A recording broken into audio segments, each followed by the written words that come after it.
Hello everyone, welcome to all in next fame guys. आज मैं आपसे डिस्कस करने वाला हूं जीके जीएस का सेट नंबर 14 को।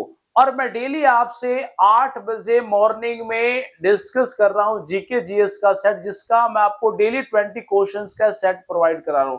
और ये सभी क्वेश्चन प्रीवियस ईयर क्वेश्चन है, बीपीएससी के, टीजीटी, पीजीटी के सिलेबस ओरिएंटेड क्वेश्चंस है। क्योंकि आप लोगों को एक बात क्लियर होनी चाहिए कि टीजीटी और पीजीटी में इस बार 30 नंबर की जीके जीएस को लागू किया। वही टीआरई 4 का 2 पेपर है और पहला पेपर में ही कितना है, 150 नंबर का पेपर है आपका प्री का, और 150 नंबर जीके जीएस पर आधारित है। तो आप सभी के लिए मैं रामबाण क्वेश्चन लेकर आया हूं और ये सभी सेट आपकी किस्मत बदल देंगे भाई, जीवन को बदलने वाले क्वेश्चंस है। क्योंकि सिलेक्शन दिलाएंगे क्वेश्चंस आपके, और टीआरई 4 हो चाहे टीजीटी पीजीटी, 30 में से 30 और 150 में से 150 नंबर तक आ सकते हैं अगर आप बिल्कुल ढंग से डेली बेसिस पर नोट्स बनाते हैं, पढ़ते हैं। तो स्टार्ट करते हैं गाइस आज के इस सेशन को। तो दादा साहेब फाल्के पुरस्कार के तहत पुरस्कार के रूप में कितनी राशि दी जाती है, कितना पैसा दिया जाता है। देखो, जीवन ही खेल पैसों का है, बिना पैसों का कुछ होता ही नहीं है। पैसा है तो सब कुछ है, क्योंकि जेब में जब होगा पैसा तो लोग पूछेंगे कि भाई तू है कैसा। समझ रहे बात को? जेब में होगा पैसा तो लोग पूछेंगे भाई तू है कैसा। तो आज हम क्वेश्चन डिस्कस कर रहे हैं, दादा साहेब में भी कितनी राशि दी जाती है। तो 10 लाख रुपए दिए जाते हैं पुरस्कार के तहत। अब दादा साहेब पुरस्कार जो था, अब इस दादा साहेब को क्या बोला जाता है, इंडियन मूवी का, इंडियन जो सिनेमा है, इंडियन सिनेमा का इनको जनक कहा जाता है, फादर ऑफ इंडियन सिनेमा। तो पहला पॉइंट ये रखना है, father of Indian cinema. Father of Indian cinema किसको बोलते हैं? दादा साहेब को। और दादा साहेब का पूरा नाम क्या था? घुंडीराज गोविंद फाल्के। दादा साहेब फाल्के का पूरा नाम क्या था? घुंडीराज गोविंद फाल्के इनका पूरा नाम था। अब इस पुरस्कार के तहत 10 लाख रुपए मिलते हैं। एक आपको गोल्डन लोटस दिया जाता है, गोल्डन लोटस दिया जाएगा, एक पत्र दिया जाएगा, शॉल दिया जाएगा। तो ये सब चीजें भी आपको प्रोवाइड कराई जाती है, सभी चीजें आपको दी जाती है भाई आपको पुरस्कार के तहत। अब यहां पर एक क्वेश्चन आता है कि पहला पुरस्कार किसको दिया गया, पहली बार ये पुरस्कार किसको दिया गया। तो पहली बार जो पुरस्कार दिया गया देविका रानी को। किसको दिया गया? देविका रानी को ये पहला पुरस्कार दिया गया। पहली बार देविका रानी को दादा साहेब फाल्के पुरस्कार दिया गया था। अब एक बात और बता दूं कि भाई इंडियन सिनेमा की अब बात चल रही है, तो पहली फिल्म कौन सी थी? तो वो थी राजा हरिश्चंद्र। पहली फिल्म कौन थी? राजा हरिश्चंद्र। पहली फिल्म थी राजा हरिश्चंद्र, जो कि मूक फिल्म थी। कैसी थी? मूक। मूक का मतलब क्या होता है? बिना बोलने वाली, चुप, पिन ड्रॉप साइलेंट वाली फिल्म थी ये। क्लियर? राजा हरिश्चंद्र। उसके बाद फिल्म कैसी आई? ये सब कलर क्या थी आपकी? आवाज नहीं होते थे इन मूवी में, मूक मूवी थी ये। उसके बाद जो आता है हमारे पास, पहली मूवी राजा हरिश्चंद्र आई। दूसरी जो बोलती हुई फिल्म आई, वो बोलती हुई फिल्म कौन सी थी? आलम आरा। पहली ये थी मूक फिल्म, दूसरी आई आलम आरा। कौन सी थी भाई? आलम आरा मूवी दूसरी आई। अब तीसरी मूवी एक और आई, ये बोलती हुई मूवी थी। अब तीसरी मूवी कौन आई? किसान कन्या। कौन सी मूवी आई? किसान कन्या। देखो, पहले जो फिल्में थी सब ब्लैक एंड व्हाइट में आता था। आज की लाइफ बहुत रंगीन हो गई, तो फिल्में भी रंगीन आती है। और पहली जो रंगीन फिल्म आई किसान कन्या कब आती है? 1937 में। ये भी याद रखिएगा। तो मूक फिल्म हरिश्चंद्र, बोलती फिल्म आलम आरा, और रंगीन फिल्म आई किसान कन्या 1937 में। तो इस क्वेश्चन से आपको इतनी जानकारी मिल जाती है। नेक्स्ट क्वेश्चन हमारे पास, प्रथम पंचवर्षीय योजना किस मॉडल पर आधारित है? तो प्रथम पंचवर्षीय योजना हेराल्ड डोमर पर आधारित है। अब पंचवर्षीय योजना की 5 साल के लिए योजना बनाया जाता है कि भाई क्या क्या करोगे।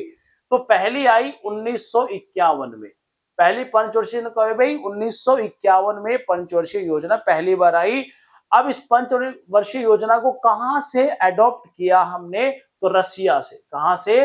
रसिया से, यानी कि रूस से अडॉप्ट किया था हमने पंचवर्षीय योजना को। अब इस पंचवर्षीय योजना में जब 12वीं पंचवर्षीय योजना आई, जो कि 2012 से चलनी थी, इसको 2012 से 17 तक थी, बट यहां पर आ जाते हैं नरेंद्र मोदी साहब। अब मोदी जी ने क्या किया, यहाँ पे 1 जनवरी 2015 को इस पंचवर्षीय योजना को हटाया और क्या लेकर आ गए, नीति आयोग लाए। क्या आया, अब ये नीति आयोग आ गया, इसका नाम बदला और नीति आयोग में चेंज कर दिया। यहां से इतनी बातें आपको याद रखना इस क्वेश्चन से।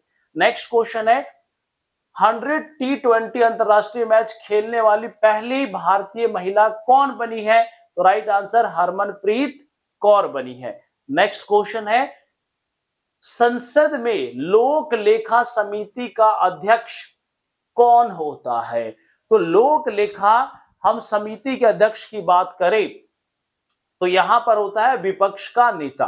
विपक्ष का नेता होगा लोक लेखा समिति का अध्यक्ष, और इसमें टोटल होते हैं 22 मेंबर। कितने मेंबर होंगे, 22 मेंबर होंगे, और इसमें 15 क्या होंगे, लोकसभा से।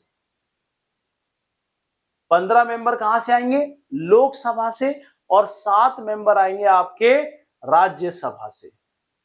राज्यसभा से 7 मेंबर आते हैं, 15 लोकसभा से, 7 हो जाएंगे राज्यसभा से। देखो लोकसभा और राज्यसभा ये हमारे क्या है, सदन है, जो कि बाई कैमरालिज्म बोलते हैं। और ये कहां से अडॉप्ट किया था हमने अडॉप्ट किया था ब्रिटेन से। कहां से अडॉप्ट किया था, ब्रिटेन से। वहां भी लोकसभा है, राज्यसभा है, तो वहां अपर सदन और लोअर सदन चलता है भाई वहां पे, ठीक है, यानी कि House of Commons and House of Peoples बोलते हैं वहां पे। नेक्स्ट क्वेश्चन है, लावणी नृत्य किस राज्य से संबंधित है, किस राज्य का लोक नृत्य है, तो वो है महाराष्ट्र का लावणी, और महाराष्ट्र का कैपिटल क्या है, मुंबई। नेक्स्ट क्वेश्चन है, हल्दी घाटी का युद्ध कब हुआ था। अब हल्दी घाटी का युद्ध बहुत फेमस युद्ध है, यहां पर महाराणा प्रताप क्या हो जाते हैं, हार जाते हैं इस बैटल में, और अकबर यहां पर विजयी होता है। अकबर की सेना विजयी हो जाती है हल्दी घाटी युद्ध में, और ये युद्ध होता है 1576 में सॉरी 1576 में बैटल ऑफ हल्दी घाटी हुआ। और महाराणा प्रताप से एक क्वेश्चन आता है कि उनके घोड़े का नाम क्या था, तो चेतक। चेतक उनका घोड़ा था भाई, क्या नाम था उसका, चेतक उनके घोड़े का नाम था। अब 1526 में क्या होता है, पानीपत का पहला युद्ध। पानीपत का पहला युद्ध, देखो इतने सारे क्वेश्चन करा रहा हूं भाई आपको। पानीपत का पहला युद्ध, तो लाइक करते रहना। पानीपत का पहला युद्ध 1526 में। अब यहां पर बाबर जीतता है इस युद्ध को, और बाबर और इब्राहिम लोदी के बीच युद्ध होता है, बाबर यहां पर विजयी होता है। 1539 में क्या हुआ कि यहां पर शेर शाह विजयी होता है, और किसको हराता है वो, तो वो हरा देता है अकबर के पिताजी को। अकबर का पिताजी कौन था, हुमायूं। कौन था, हुमायूं को हराता है, ठीक है। बैटल ऑफ चौसा बोलते हैं इसको, चौसा का युद्ध था ये। वहीं 1556 में फिर पानीपत का दूसरा युद्ध होता है, सेकंड बैटल ऑफ पानीपत। यहां पर अकबर जीत जाता है, और अकबर किसको हराता है, हेमू को। क्लियर, हेमू को हराता है अकबर पानीपत के दूसरे युद्ध में। नेक्स्ट क्वेश्चन है, किताब उल हिंद की पुस्तक की रचना किसने करी, तो राइट आंसर अल बरूनी ने लिखा है किताब उल हिंद। ये इंपॉर्टेंट क्वेश्चन है। अबुल फजल ने क्या लिखा, अकबरनामा, ठीक है, अबुल फजल ने लिखा अकबर की जीवनी। नेक्स्ट क्वेश्चन है, अष्टाध्यायी व्याकरण की पुस्तक के लेखक कौन है, तो राइट आंसर पाणिनि ने लिखा है अष्टाध्यायी। अष्टाध्यायी किसने लिखा, पाणिनि ने लिखा है। वही अश्वघोष किसके राज दरबार कवि थे, तो ये थे आपके कनिष्क के। किसके थे ये, कनिष्क के। और कनिष्क कुषाण वंश का राजा था, और कनिष्क ने ही क्या किया था, 78 AD में शक संवत की स्थापना की थी, सिल्क रूट स्टार्ट किया था। सब किसने किया था? कनिष्क ने। और कनिष्क के दरबार में ही कौन रहता था? चरक। और चरक ने लिखा था चरक संहिता। क्या लिखा था? चरक संहिता। किसने लिखा था? तो ये लिखा था चरक ने। अब ये डॉक्टर था भाई, वैद्य था, उस टाइम वैद्य बोलते थे। क्लियर। अश्वघोष ने क्या लिखा? बुद्ध चरित। ये भी याद रखना है भाई। क्लियर। नेक्स्ट क्वेश्चन है, चंद्रगुप्त मौर्य की मृत्यु कहां हुई? तो राइट आंसर श्रवणबेलगोला में। कहां होती है? श्रवणबेलगोला में चंद्रगुप्त मौर्य की मृत्यु होती है। और चंद्रगुप्त मौर्य जो थे भाई, ये अपने अंतिम दिनों में किस धर्म को अपनाते हैं? तो ये जैन धर्म को एक्सेप्ट कर लेते हैं, अपना लेते हैं। और जैन धर्म में क्या होता है, जब मृत्यु जब मानते हैं हम, तो जब मरना होता है तो खाना पीना सब छोड़ देना होता है। तो इन्होंने उपवास रख लिया भाई, और इनकी फाइनली डेथ हो जाती है चंद्रगुप्त मौर्य की। क्लियर। और चंद्रगुप्त मौर्य के ही गुरु कौन थे? चाणक्य। और चाणक्य ने क्या लिखा था? अर्थशास्त्र। जो चाणक्य ने लिखा था अर्थशास्त्र, वो क्या था? आपका पॉलिटी पे बेस था, राजनीति कैसे आपको एडमिनिस्ट्रेशन को चलाना है वो उस पे बेस था। तो वो लिखा था चंद्रगुप्त मौर्य के गुरु चाणक्य ने। और वही आपसे पूछा अर्थशास्त्र के फादर किसको कहते हैं? तो आपका आंसर क्या होगा? Adam Smith. क्या होगा? Adam Smith. ये याद रखना है। क्या होगा? Adam Smith. एडम स्मिथ उसके फादर है। किसके? इकोनॉमिक्स में, अर्थशास्त्र के। क्लियर। तो ये सारे क्वेश्चन आप याद रखेंगे। वहीं नेक्स्ट क्वेश्चन हमारे पास, निम्नलिखित में से किसे वुड स्प्रिट के नाम से जाना जाता है? तो मिथाइल अल्कोहल को वुड स्प्रिट के नाम से जाना जाता है। नेक्स्ट क्वेश्चन, राजतरंगिणी के लेखक कौन है? तो राजतरंगिणी लिखी है कलहन ने। राजतरंगिणी किसने लिखी? कलहन ने लिखी है राजतरंगिणी। वहीं बाण भट्ट से क्वेश्चन याद रखें, इन्होंने क्या लिखा था? ये हर्षवर्धन के दरबारी कवि थे। तो हर्षचरित किसने लिखा है? बाण भट्ट ने लिखा है। याद रखना इस क्वेश्चन को। नेक्स्ट क्वेश्चन है, भारत में हाई कोर्ट की पहली महिला न्यायाधीश कौन थी? तो राइट आंसर, पहली जो महिला न्यायाधीश थी वो थी भाई लीला सेठ।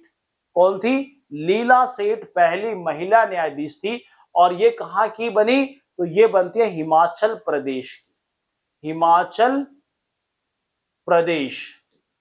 हिमाचल प्रदेश में बनी, और ये भारत की पहली महिला मुख्य न्यायाधीश रही हैं।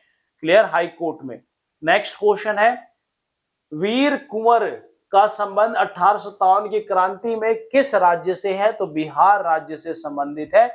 वीर कुंवर सिंह का रिलेशन जो है कहां से? बिहार राज्य में। 1857 क्रांति में इन्होंने बिहार राज्य की अगुवाई की, यहां से लीडरशिप लिया इन्होंने। और बिहार के लिए उस टाइम बहुत अहम भूमिका निभाते, जैसे झांसी की रानी जो थी वो झांसी के लिए लड़ रही थी। देखो मेनली 1857 की जो क्रांति थी, वहां पर कोई क्या था, एक बिल्कुल सेंट्रलाइज नहीं था कि भाई एक सेंटर का लीडर होगा, उसके साथ मिलके सब लड़ रहे हो। सभी अपने अपनी तरफ से लड़ रहे थे। तो अंग्रेजों को फायदा भी मिला उसमें भाई, कि एक एक को दबाते चले गए। और कुछ हमारे ऐसे राजा थे जिसको हम जयचंद बोल लो, तो विभीषण बोल लो, तो ये लोगों ने अंग्रेजों का साथ दिया और इनको सप्रेस करने में, इस आंदोलन को जो 1857 क्रांति थी उसको दबाने में उनको हेल्प किया। तो यहां सिर्फ इतना याद रखना, वीर कुंवर का संबंध कहां से है?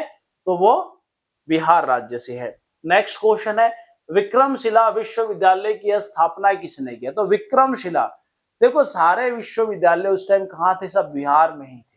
तो विक्रमशिला की स्थापना किसने करी? तो धर्मपाल ने। अब ये धर्मपाल किस डायनेस्टी का था? तो ये पाल डायनेस्टी का था।